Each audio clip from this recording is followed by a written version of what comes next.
Hello, hello, hello mga mare! Welcome back to my YouTube channel! Ayan, for today's vlog ay gagawa tayo ng Java rice using basmati rice. Ayan, sa isang malaking pan mga mare, maglagay tayo ng oil. Ayan, nakadepende na po sa inyo mga mare kung gaano karami inyong ilalagay na oil para po sa panggisa ng ating mga gagamiting ingredients. Hintayin lamang po natin mga mare na medyo uminit ang ating oil tsaka po natin simulan ang paggisa natin.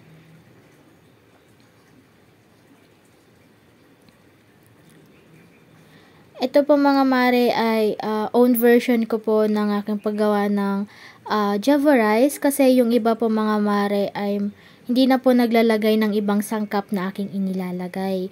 Ayan, ito po mga mare, mayroon tayo ritong ham. Ayan, hiniwa ko na po yan mga mare into cubes. Ayan, kung nakikita nyo naman po, ganyan lang po yung ating paghiwa dyan mga mare. At saka natin ito isosaute mga mare hanggang sa magkaroon siya ng toasted texture. Ayan. Pwede rin po kayo maglagay mga mare ng bacon if gusto nyo po. Ayan.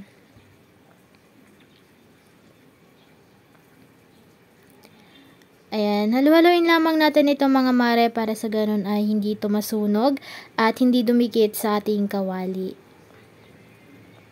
Malaking kawali po ang aking ginamit mga mare dahil panigurado po hindi ito magkakasya kung sa maliit na kawali ko lamang po ito ilalagay. Ayan. Kapag kayo po ay nagluluto ng Java rice mga mare, ay pwede pong hindi na kayo magluto ng anumang ulam kasi po all-in-one na po ito mga mare. Nandyan na rin po yung pang-ulam. Pwede nyo po lagyan ng hotdogs, ng itlog, and such. Ayan. Pero sa akin po mga mare, ito maglalagay tayo ng ham. Pero ang ginawa ko po rito mga mare ay pinartneran ko po ito ng tinapa, ayan. Kasi para sa akin po mga mare, mas masarap po kumain kapag may tinapa pong partner. Lalo na po kapag ganito pong sinangag o Java rice ang ating kanin. Ayan. Alam ko naman po na yung iba sa atin mga mare ay mahilig din po sa tinapa, lalong-lalo na po kapag Java rice or sinangag ang ating kanin.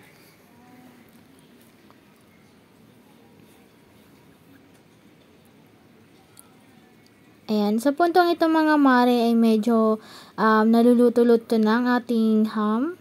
Ayan, kita nyo naman yan mga mare at nagkakaroon na nga po siya ng toasted texture. Ayan.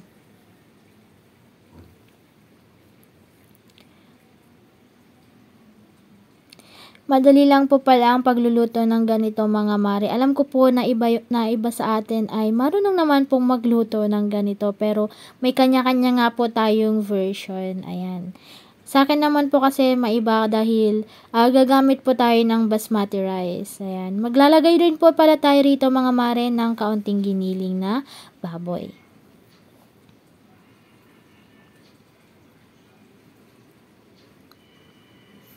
Kaunti lang po yung inilagay natin mga mare para dagdag pampalasa na rin po sa ating Java rice. Ayan.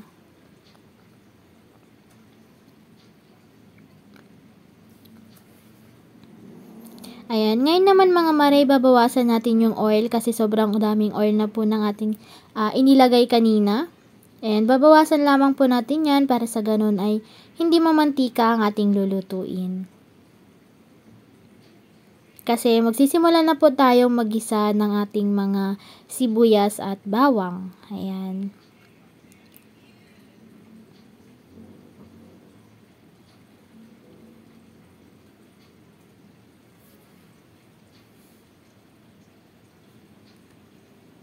Ayan mga mare, ngayon naman po maglalagay na tayo ng bawang.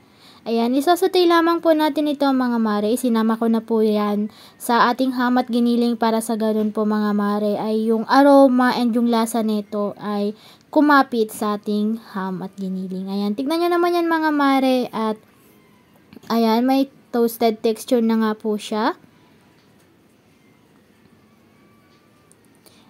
Ayan.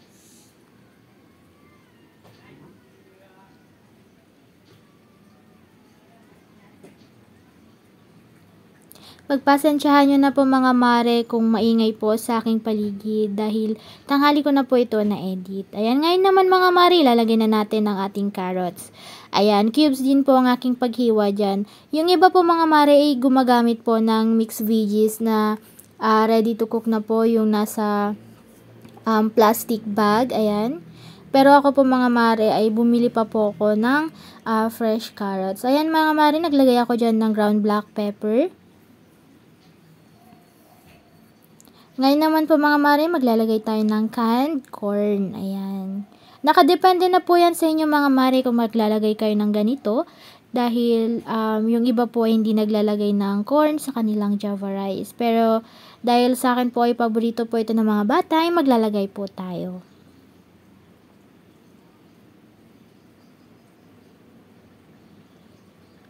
Hindi naman po kailangan mga mare na sobrang bongga po ng ating Java rice. Yung iba po, okay lang po na kahit kaunting sahog lamang po. Ayan, dahil pang vlog po ito mga mare at para na rin po matuwa yung mga bata ay nilagyan ko na po ng madaming sahog. Ayan nga mga mare, naglagay na tayo dyan ng ating basmati rice. Ayan.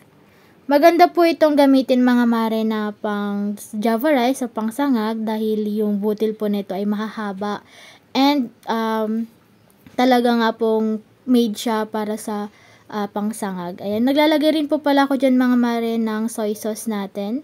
Nakadepende na po yan sa inyo mga mare kung gaano po karami ang inyong ilalagay.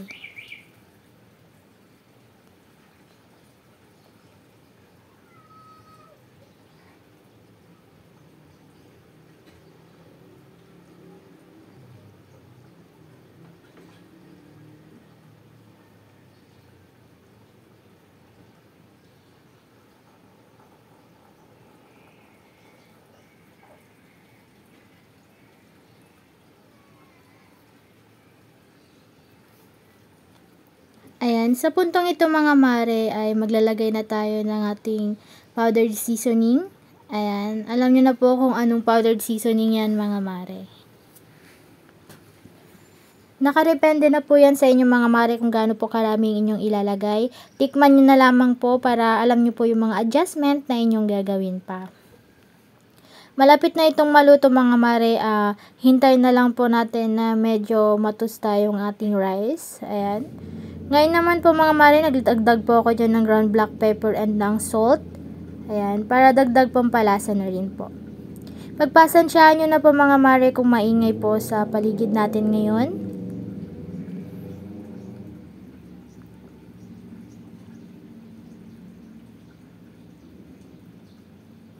Halo-haloin na natin ito mga mare para sa ganun ay yung lasa ay kumalat. Ayan.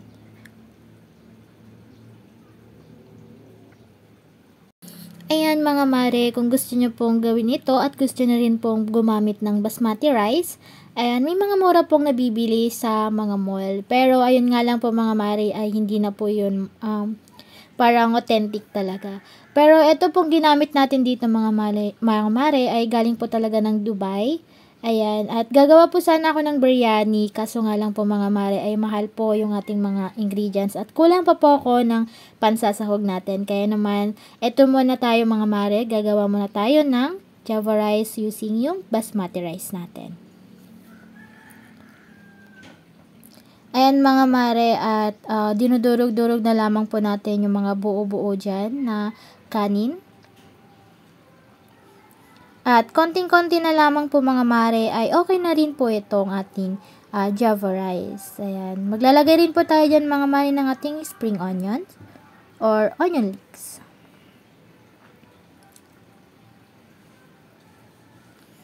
Ayan, dagdag texture na rin po. Tignan nyo naman yan mga mare at napaka-colorful nga naman po talaga ng ating Java rice. Ayan.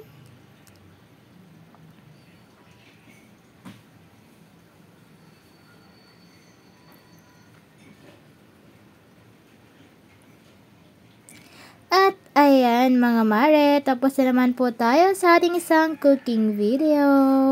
Kaya naman mga mare, ano pang hinihintay nyo? Gawin nyo na rin po ito sa inyong mga bahay at iserve sa inyong pamilya. At tiyak na mapaparami sila ng kain dahil ang ating luto ay special talaga. Ayan, ang ating java rice po mga mare ay made with love. Ayan, kaya naman tiyak na masarap talaga. Kaya ano pang hinihintay niyo mga mare, gawin niyo na rin po ito at subukan ng ating basmati rice, java rice.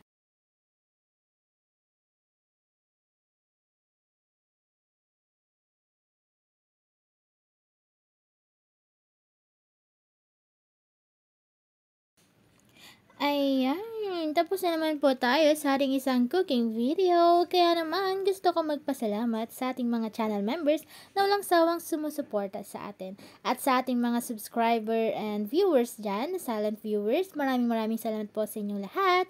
Hanggang sa muli, paalam!